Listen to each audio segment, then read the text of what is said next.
Welcome to my YouTube channel. This is our playlist of health and wellness. इसमें हम देखेंगे health, fitness and wellness during adulthood. वो आप कैसे maintain कर सकते हैं और कौन कौन सी डिजीज़ हैं जो आपको इफ़ेक्ट करती हैं। Unique challenges during adulthood. Adult जो टर्म है refer the physical maturation and psycho social transition mean change कि आपका फिजिकल एंड साइको सोशल जो है वो ट्रांजिशन आती है। आप जो है वो इंडिपेंडेंट हो जाते हैं। Body physically mature between 21 to 25 years. Skills development होती हैं, developments of skills. these skills and characteristics vary among males and females। दोनों के लिए different skills require होती हैं from early to late adulthood। ठीक है। maturation, physical maturation and psychosocial transition। primary life task। Primary life task that engage man and women और primary जो है वो लाइफ टास्क कौन कौन से होते हैं। अपनी हेल्थ को मेंटेन करना, रिलेशनशिप दूसरों के साथ, चाहे वो आपके पेरेंट्स के साथ हो, चिल्ड्रन के साथ हो, पार्टनर के साथ हो, फाइनेंशियल सिक्योरिटी जिसमें आपकी प्रॉपर्टी एंड इनकम। तो ये तीन जो है ये हमारे प्राइमरी लाइफ टास्क हैं या गोल्स कह लें, जिन पे हम फोकस करते हैं। हेल्थ पे, रिलेशनशिप पे एंड कैरियर या फाइनेंस कह लें। ठीक है। Psychologists suggest following are two basic needs during adulthood. According to Freud, a healthy adult has ability to love and work-life balance कह लें इसको आप। Intimacy in human relationship, competence होना बहुत ज़रूरी है प्रोफेशनल लाइफ के लिए। Achievement,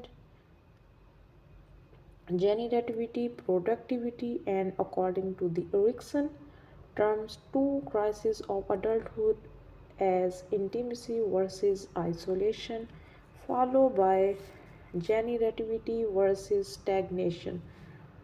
तो टू साइकोलॉजिस्ट हैं फ्रॉड एंड एरिक्सन। इन्होंने अपनी थ्योरीज दी हैं।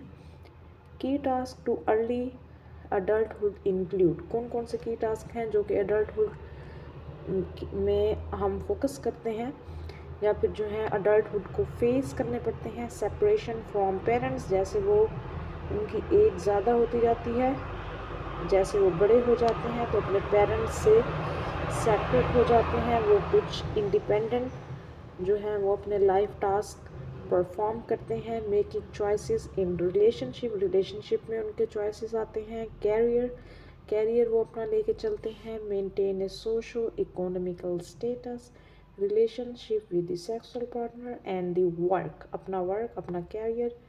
ये 6 जो है वो की टास्क आते हैं। As adult progress into adulthood they become more conscious of their personal and professional goals. Personal goals जैसे हेल्थ वगैरह एंड प्रोफेशनल गोल्स मीन्स के कैरियर। वो लोग जिनके लो सोशल इकोनॉमिकल स्टेटस होता है वो जो है वो अर्ली एजेस में एजुकेशन वगैरह छोड़ देते हैं क्योंकि उनको इनकम करनी होती है और वो फिर उनकी मैरिजेस वगैरह वो भी अर्ली हो जाती हैं। So they become parents at earlier age और उन पर रिस्पॉन्सिबिलिटीज़ भी ज़्यादा हो जाती हैं जिनसे उनका स्ट्रेस लेवल भी ज़्यादा होता है। स्ट्रेस ज़्यादा होगा तो फिर डिप्रेशन भी ज़्यादा होगा। ठीक है। तो ये आप रिलेशन देख सकते हैं इसका। जो अडल्ट जिनकी डाइवोर्स हो जाती है, जो एक्सपीरियंस करते हैं डाइवोर्स को, अर्ली हेल्थ प्रॉब्लम से भी वही सफ़र करते हैं as compare to the married individuals.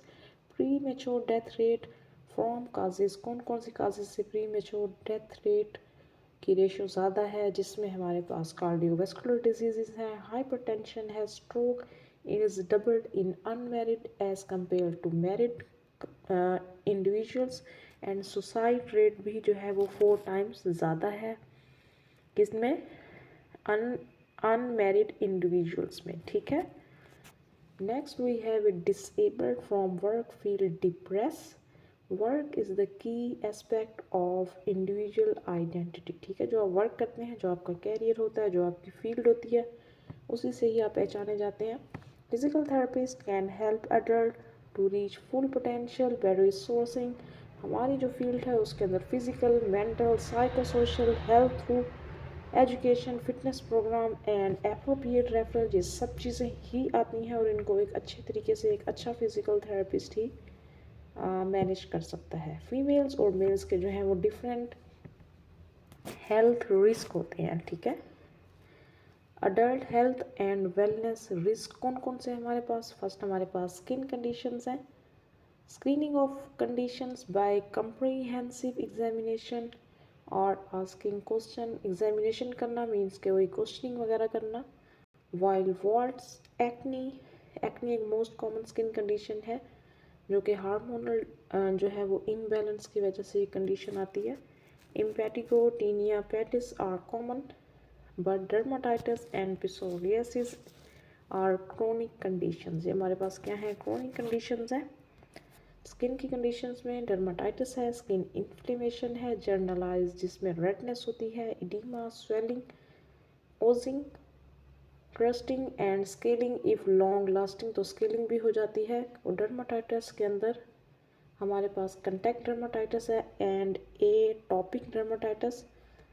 Substance contact causing allergic or toxic reactions, and atopic dermatitis genetic component that predisposes the individual to environmental agents जो कि cause करते हैं skin inflammation। Next, psoriasis जिसमें dry well circumscribed silvery scaling papules and plaques usually on the extensor surface में हमें feel होते हैं, जैसे एल्बो पे, नी पे, स्काल्प एंड द बैक। ये सारी एक्सटेंसर सरफेसेस हैं। Back anogenital region nails but may also appear on the flexor surface पे भी अपेयर हो सकती हैं। Tip of pens and palms. Proper hydration of skin is required to prevent skin problems. अगर proper hydration है तो skin problems होने का चांस जो है वो कम होता है। Below 50%, 15% outer surface of skin begin to crack and shrink. जहाँ पे जो है वो डिहाइड्रेशन होगी वहाँ पे स्किन श्रिंक होगी। और ओवर हाइड्रेशन मीन्स के वाटर का ज़्यादा होना, above 90%, tight junctions of cells are lost, ठीक है। स्किन कैंसर की बात करें, थ्रेट यूजली फॉर फेयर, जिनकी फेयर स्किन होती है उनके लिए ज़्यादा रिस्क होता है स्किन कैंसर का। Rise in sun exposed area is most common and curable, जैसे मेलानोमा है, ये भी क्या है? Skin cancer. मैलिग्नेंट मीन्स के वो अदर एरियाज को भी इफेक्ट करेगा, ठीक है। एक होता है बिनाइन, एक होता है malignant. Malignant is more severe, जो कि इफेक्ट करता है skin, mucous membrane, eyes and central nervous system. ये आप देख सकते हैं। This is the melanoma, basal cell melanoma, squamous cell melanoma, squamous cell carcinoma, ठीक है। These are the most common types of skin cancer। Diabetes mellitus जो कि हमारे पास मेटाबॉलिक डिसऑर्डर है। टाइप 1 डायबिटीज़ मेलाइटिस चाइल्डहुड में एंड एडोलिसेंस में develop होता है, जबकि टाइप 2 अबव 30 ईयर्स की एज में इंडिविजुअल्स में डायग्नोज होता है। और दोनों ही कंडीशंस में हम जो पेशेंट है, जो इंडिविजुअल है, वो हाइपरग्लाइसीमिया की कंप्लेन लेके आते हैं। और हाइपरग्लाइसीमिया के क्या क्या सिम्टम्स हैं? पोलीयूरिया, फ्रीक्वेंट यूरिनेशन जिसको हम कहते हैं, पोलीडिप्सिया, एक्सेसिव थ्रस्ट। एक्सेसिव थ्रस्ट होगी तो एक्सेसिव यूरिनेशन भी होगी। Weight loss, blood vision, fatigue, nausea, जो कि हम इसको ट्रीट कर सकते हैं, या कह लेंगे मज़ीद जो है वो प्रोग्रेशन से कम की जा सकती है by the diet, exercise. Oral drugs दी जाती हैं और इंसुलिन, ताकि जो है वो ग्लूकोज लेवल ब्लड में कंट्रोल रहे। 30 minutes of moderate activity daily produce a 58% reduction in diabetes, ठीक है। ये physical activity is very important in diabetes. Cancer and uncontrolled cellular proliferation. Cancer by definition is malignant. अगर इसको early stages पे detect कर लिया जाए तो it can be curable. All individuals are encouraged to perform self examination. आपको जो है कैंसर, क्योंकि एक ऐसी डिजीज़ है इसको हम साइलेंट किलर भी कहते हैं, तो हर इंडिविजुअल को ऑलमोस्ट सेल्फ एग्जामिनेशन के जो है वो गाइडलाइन या एजुकेशन होनी चाहिए स्पेशली फॉर द स्किन और breast cancer. Diagnostic screening for specific population जैसे कि सर्वाइकल कैंसर है in case of female adults and prostate in the male adults. For colon cancer की बात करें तो begin age 850 5 testing schedule should be follow, जिसमें हमारे पास है yearly fecal occult blood test examining the blood in the stools, a flexible sigmoidoscopy। इसमें क्या होता है कि डॉक्टर विजुअलाइजिंग करते हैं किसकी, लोअर बाउल की, through a small flexible light tube inserted through the rectum and lower colon every 5 years तक, मतलब हर 5 years के बाद जो है ये किया जा सकता है। yearly FOBT plus flexible sigmoidoscopy every 5 years prefer over either alone।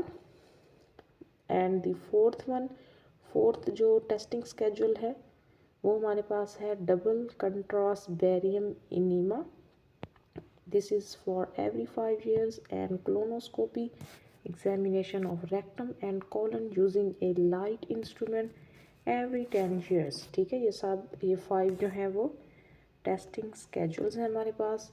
Cancer के सिम्टम्स की अगर हम बात करें तो ये सबके लिए जानना, हर पर्सन के लिए जानना बहुत ज़रूरी है। अगर आपको परसिस्टेंट मीन्स के मुसलसल खांसी रहती है, कफ रहती है और ब्लड टिन सलाइवा के मुंह से जो है वो जैसे पूरा खून वगैरह निकलना ब्लड का, कफ मोर देन 1 month और विद ब्लड आपको जो है वो कफ वगैरह रहती है 1 month से ज़्यादा हो चुका है और उसके साथ जो है वो अगर ब्लड भी है, या बाउल हैबिट्स आपका जो है वो चेंज हुई हैं, आपके वॉशरूम जाना, ठीक है, ये सब आपकी हैबिट्स वगैरह उनके अंदर सडन चेंजेस आई हैं, ब्लड इन दी स्टूल्स है, आपका अनएक्सप्लेन्ड एनीमिया हो गया है मींस के रेड ब्लड सेल्स की डेफिशिएंसी जिससे आपको फैटीग भी होती है, ब्रेस्ट लम्प और डिस्चार्ज, ये फीमेल्स के लिए, lump in testicles if there is any kind of mass or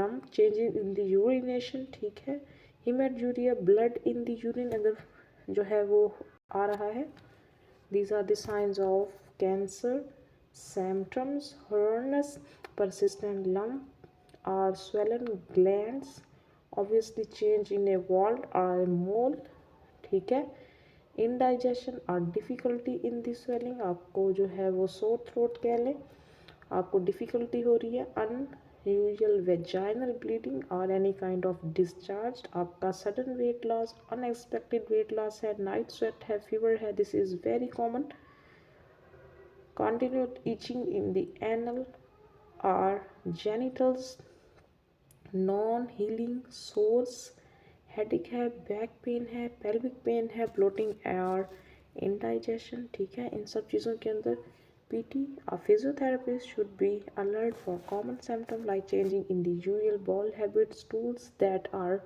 narrower than normal, blood in or on the stool, journal, stomach issues such as bloating, fullness and cramps, frequent gas pains, a feeling of incomplete bowel emptying, weight loss है with no unknown reason, ठीक है, constant fatigue रहती है, weight loss, night sweat, fever, these are very common symptoms of cancer. Obesity, 64% people in US are obese means कि उनका BMI 25 से above है, 24 से, ठीक है। Health risk associated with obesity जिसमें प्री मेच्योर डेथ है, टाइप 2 डायबिटीज़ है, हाइपरलिपिडीमिया है, लिपिड आपका लिपिड लेवल कोलेस्ट्रॉल लेवल का ज़्यादा होना, हाइपरटेंशन, कोरोनरी आर्टरी डिजीज़ है, गैस्ट्रोएसोफेगल रिफ्लैक्स डिजीज़ है, गाल स्टोन्स हैं, प्रेगनेंसी कॉम्प्लिकेशन है, गाउट है जिसमें आपका यूरिक एसिड इंक्रीज कर जाता है, ऑस्टियोआर्थराइटिस, साइकोलॉजिकल डिसऑर्डर्स जिसमें हमारे पास डिप्रेशन, लो सेल्फ एस्टीम, ठीक है, मेटाबॉलिक सिंड्रोम और syndrome x, a condition significantly increase a person risk of developing life threatening chronic disease, early diagnosis जो है वो स्लो और रिवर्स कर सकता है कंडीशन को, कैन बी स्लो और reverse by change in diet and exercise, mean कि अपना लाइफस्टाइल को चेंज करके आप मेटाबॉलिक डिजीज़ जैसे डायबिटीज़ वगैरह उसको कुछ कंट्रोल कर सकते हैं। Risk factor for metabolic syndrome, जिसमें हमारे पास ओबेसिटी है, हाई लेवल ऑफ ट्राइग्लिसराइड्स हैं ग्रेटर देन 150 मिलीग्राम पर decilitre in the blood, fasting, low level of HDL। ठीक है, ये रिस्क फैक्टर्स हैं। जबकि अच्छी बात यह है कि गुड कोलेस्ट्रॉल का ज़्यादा होना अच्छा है। ठीक है, high blood pressure, high level of glucose, insulin resistance, ये सब मेटाबॉलिक सिंड्रोम के क्या है, रिस्क फैक्टर्स हैं। अगर आप ओबीज हैं, ट्राइग्लिसराइड ज़्यादा है, ठीक है, गुड कोलेस्ट्रॉल कम है, हाई ब्लड प्रेशर है, ग्लूकोज इंक्रीज है क्योंकि ग्लूकोज कंट्रोल नहीं हो रहा, और इंसुलिन रेजिस्टेंस है। हार्ट डिजीज़ की बात करें तो link with many of the same risk factors as the metabolic syndrome. ठीक है, उससे जो है इनके से रिस्क फैक्टर्स मैच करते हैं। Leading cause of death, insomnia है हमारे पास। इंसोमिया की अगर हम बात करें, it is an adequate inadequate or non restorative restorative despite having the opportunity to sleep. आप कह लें कि इसमें जो है वो आप स्लीप डिसऑर्डर है, characterised by difficulty falling sleep, sleep too lightly, आप जल्दी आँख खुल जाती है, मल्टीपल स्पॉन्टेनियस अवेकिंग, बार बार जो है वो आपको डिस्टर्बेंस होती है। ट्रांजिएंट इंसोम्निया मीन्स के टेम्परेरी, लेस देन 1 वीक के लिए जो हो।